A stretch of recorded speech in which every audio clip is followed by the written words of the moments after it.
Welcome.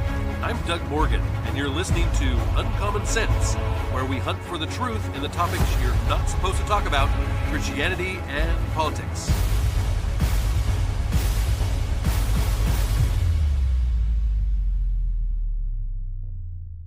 I was driving the other day in downtown Portland, Oregon. Yeah, I know. Why would I? But anyway, I saw a person on the side of the road with one of those cardboard signs begging for money. They looked homeless, and they looked like they had lost the majority of their teeth. And it made me wonder how an individual could get to such a place in their life. Why would they continue to do drugs when they can plainly see what it is doing to their body and their life? They know what the problem is. It's drugs. But they continue to go to them day after day anyway. And this reminds me of what the Democratic Party is doing with their hard turn to the left. They can see what is happening to them as a party. I mean, losing trust of the voters and ultimately elections. But they just have to embrace more and more radical leftist ideology anyway. The Democratic Party was given a report a little while ago talking about what is going wrong. And in an opinion piece by Alex Castellano, he is the co-founder of Purple Strategies, which actually is a bipartisan public affairs firm. And he writes this. He says, to DNC Chair Ken Martin from Paul Rivera. The date, December of 2025. The autopsy is what it's relating about. And he says, well, boss, here is the 2024 autopsy you requested. You're going to love it. You and I both know it's a crock of beep. LOL. As you required, it explains everything except the cause of death. I blame the consultants, the pollsters, the turnout models, the field operation, the digital strategy, the messaging architecture, the sequencing of the paid media. And this is my favorite. Though we brutally outraised Trump, I even blamed our fundraising. At one point, I believe I blamed topography. Everybody gets tagged in here except us, the people who actually drove the car into the ditch. What else can we do? This was our second loss to the orange lunatic we compared to Hitler. If voters still picked him over us, we don't want anybody asking the unhelpful question, what if the problem was not the campaign? Per your instructions, I was careful not to blame President Biden. May he rest in peace. History will record him as a noble statesman, tragically overtaken by time, gravity, and stairs. The less we say about his condition, the less awkward it becomes that the entire party apparatus insisted, right up until the debate, that he was Abraham Lincoln pedaling a 10-speed. The worse we make Biden look, the less the blame falls on Kamala. And we can't have her running again in 2028. That woman couldn't finish a jigsaw puzzle if only one piece remained. Still, she got a base, so we portray her not as an incompetent candidate, but as the victim of insufficient message definition, narrative permission structures, and surrogate deployment inefficiencies. You like those? That's all Washingtonese, for nobody could figure out how to make her sound normal. I dream of the day we can put racism and sexism so far behind us that we can all concede that giggling Kamala was the world's worst candidate, even though she was black and female. That day is not today. And to be fair, the loss was not entirely her fault. For nearly a decade, our party convinced itself that demographic symbolism was a governing philosophy. We became so addicted to virtue signaling our superior status, that we lost the ability to make ordinary human judgments about talent, right and wrong, and what is real. The good news, well, many of our leaders now say they want to nominate a white 6'2" governor who talks like a football coach and eats meatloaf. Why? For the same reason they nominated Kamala. Not because they're abandoned identity politics, but because they believe America is still racist and sexist. Throughout the entire 192-page autopsy, as you asked, I never awakened the corpse. At no point do we ask if voters recoiled from a party culture that increasingly regarded them with contempt. We do not ask whether working-class Americans grew tired of being spoken to as though they were unenlightened villagers awaiting instruction from a faculty lounge. We do not ask if our anti-Semitism and support for Hamas crossed any lines among average Americans. We do not ask whether constantly informing people they are privileged, fragile, colonizing, transphobic, or insufficiently fluent in the latest pronouns might eventually produce a backlash. We do not ask why young men rolled their eyes when we told them barbecuing was a toxic guy thing. We do not ask whether a party that spent years lecturing Americans about their truth accidentally lost touch with the truth. Instead, this autopsy bravely concludes that our real mistake was failing to produce enough short-term video content for TikTok. I scrubbed out God, character, and morality. I erased all the stuff about Democratic Party leadership during COVID. There is no point in reminding people of the years we spent lecturing them that they were selfish Neanderthals if they wanted to open their businesses, visit dying relatives, or send their children to school. At that time, which voters unfortunately recall, many of our party officials attended maskless dinner parties, enjoyed spa and salons, and participated in public street protests blessed by the science.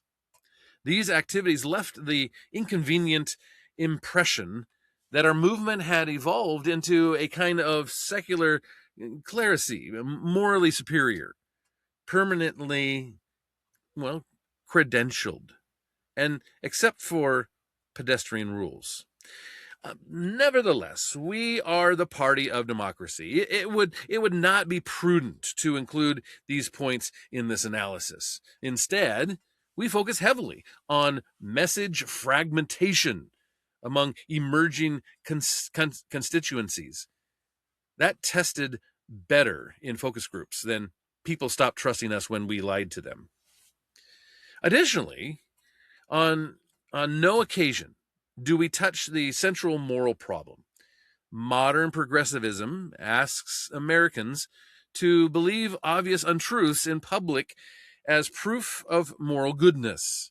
It was for their own good, of course, but still, we ask voters to believe that men and women are interchangeable except when vaginas have special rights. That inflation would never happen, but it did. It would be transitory. That the border was secure. That crime statistics mattered more than whether someone's daughter was raped and murdered by an illegal alien. That biological reality itself was somehow negotiable as long as HR approved the language. Eventually, ordinary people figured out if our party asked them to deny what they could plainly see, it would probably lie to them about other things too. So, as you directed, none of that gets a vowel or a consonant here. What would be the point? In our party, anything close to normal is being devoured by status-seeking, power-hungry, cannibalistic children feasting on the bones of yesterday's centrism. Our party is not getting less socialist, radical, or authoritarian. We are reveling in those things. Why look in the mirror? What's the point of self-reflection when AOC is what we see? As Pogo once said, we have met the enemy and he is us. There is no need to say that in this autopsy. So I didn't. Let's blame the apparatchiks and say we didn't spend enough on social media. Let's attack Trump, call him Satan, and quietly hope he defines our party for the next 100 years. Boss, here is your autopsy.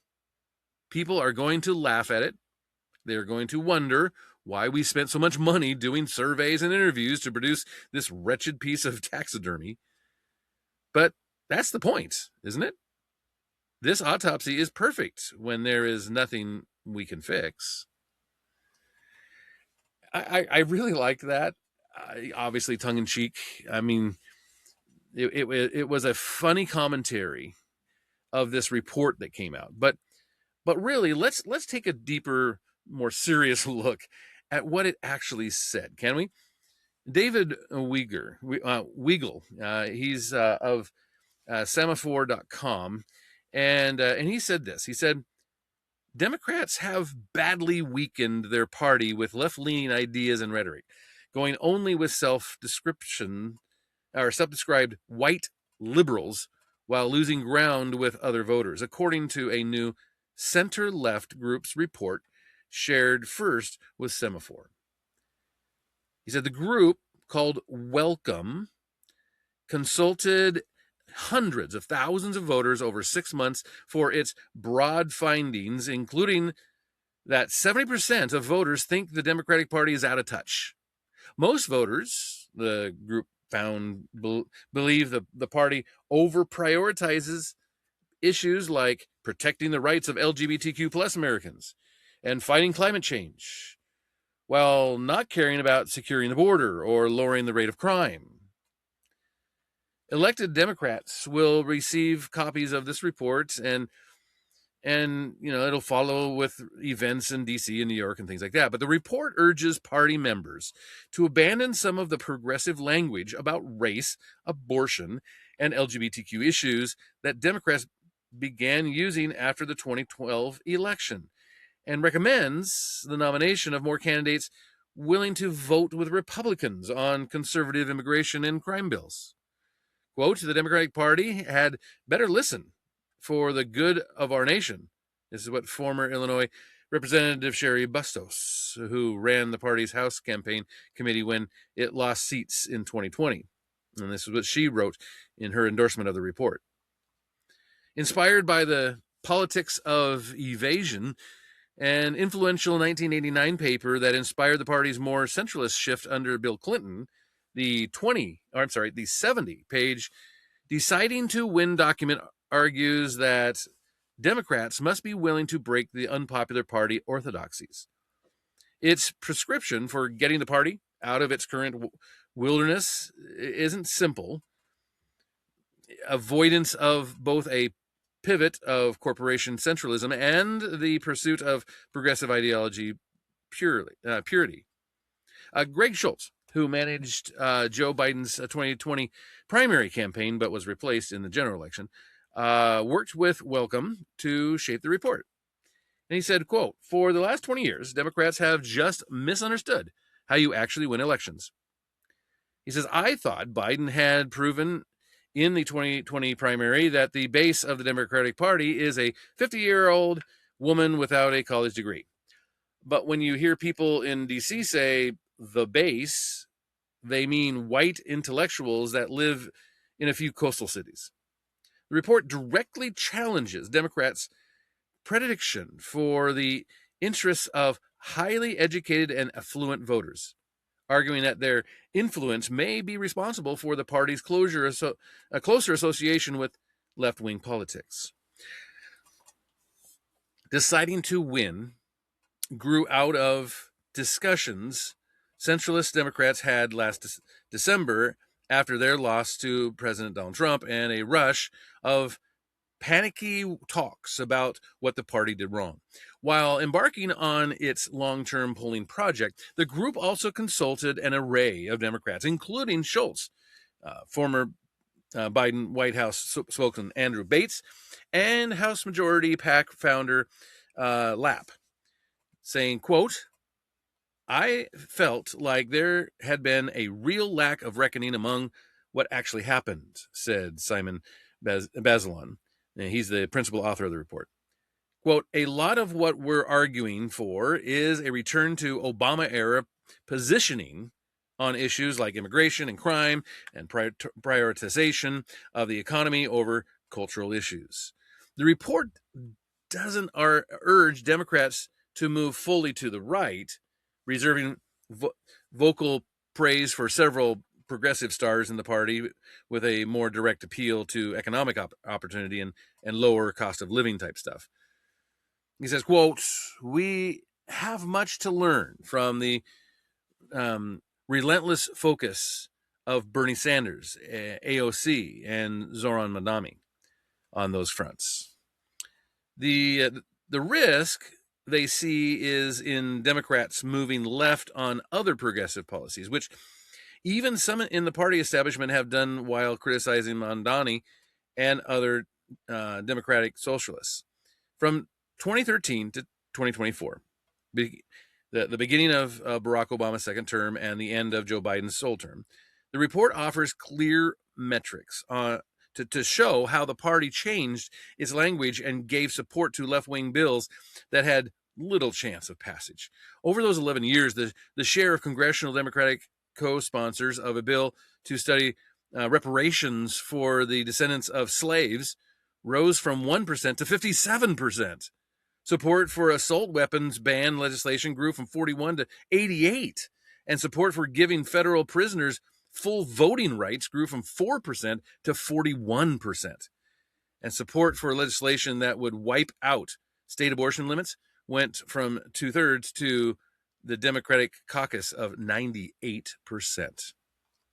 During the same time period, the perception of the party as too liberal rose around 47 to 55% in an average of public polls conducted by the group. Yeah, and the perception of the GOP as too conservative actually fell 3 points. The defeat or retirement of some conservative Democrats explains some of the shift, but not all of it. The report's study of national Democratic Party platforms from 2012 to 2024 found a surge in language about specific racial groups, up 828%. Yeah, things like environmental justice, 333%. About LGBTQ rights, up 1,044%. Mentions of men fell 63%. Fathers, 100%. And responsibility, of course, they say it's racist, responsibility is racist, fell 83%. In 2020 and 2024, through 2024, the party platform began with land acknowledgments for the Native American tribes that had previously inhabited their convention sites. Those shifts didn't win votes. They didn't. The report's analysis of voter data from Catalyst, that Catalyst is a Democratic data firm, it showed Democrats losing some ground with non-educated white voters since 2012, but far more with non-white voters, no matter their education level. Progressive language and policies meant to win those non-white voters simply didn't work. Progressives have their own theories of why Democrats started losing. At Persuasion 2025, that's a one-day conference organized by Way to Win. There was a strategist there that argued that Democrats were beset by pollingism, which told them that voters had statistic opinions and responded to messages they agreed with. Democrats didn't need to move to the center or use more centrist language. She said they needed to reframe issues. Yeah, get this. You don't really mean this stuff, but you need to say it, right? This is how you're going to get votes. One idea, instead of calling the GOP's tax reform package the Big Ugly Bill, they might call it the MAGA Murder Law, things like that. So deciding to win is a major majority addition to the library of where Dems went wrong literature. Democrats are anticipating a decent off-year election for the party, and it's favored to win back the governor's office in Virginia and hold New Jersey governorship and get California voters to wipe out 5 Republican-held congressional seats via the referendum. But that would build on the Democratic optimism created by their special election wins and strong margins this year. Welcome's response to this: don't get cocky. Democrats' newer coalition is wealthier, more educated, and turns out far more easily than MAGA's. But in the meantime, it keeps losing ground with less affluent voters and with unions. Those unions, rank and file, increasingly see Democrats as cultural elitists who look down on them and want to replace their jobs. The progressive response to that drift has been economic populism, promising new jobs and telling voters that Republicans use cultural wedge issues to distract them from tax cuts for the rich. Welcome's report sees that remedy as ineffective, and the collapse of split ticket voting in recent elections suggests that the group may be right. Culturally, conservative voters are also correct that Democrats have moved left over the last several elections. The best way for that bloc to not be distracted by right-leaning coverage of reparations bills might be for fewer Democrats to endorse a reparations bill. And in fact, a shift may be happening inside the party that that aligns with what Welcome's report is looking for. Sanders has come out with some more centralist type wordage at times, and then at other times he hasn't.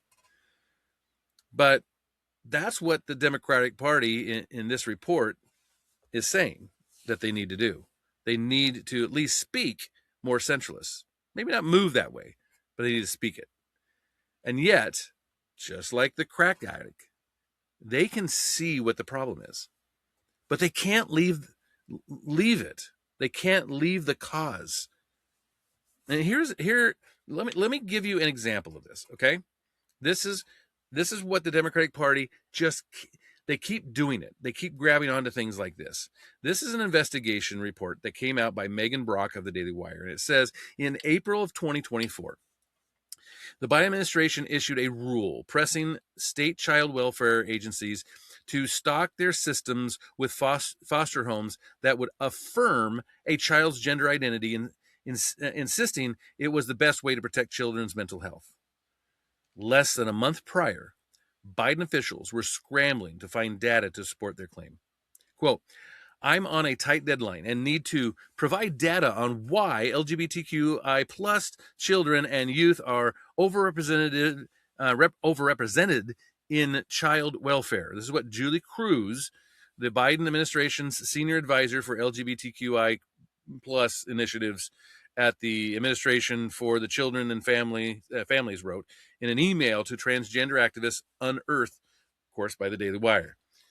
Quote, there are so many great surveys on disproportionately of the negative experiences, while these youth are in care, but less quantitative data I've been able to find on family rejection and other factors that led to the disproportionate number of LGBTQI plus youth to be in foster care in the first case. So basically what's happening is the Biden administration, they wanted data that proved that there is more children in the foster care system that are LGBTQIA to S plus whatever than there should be.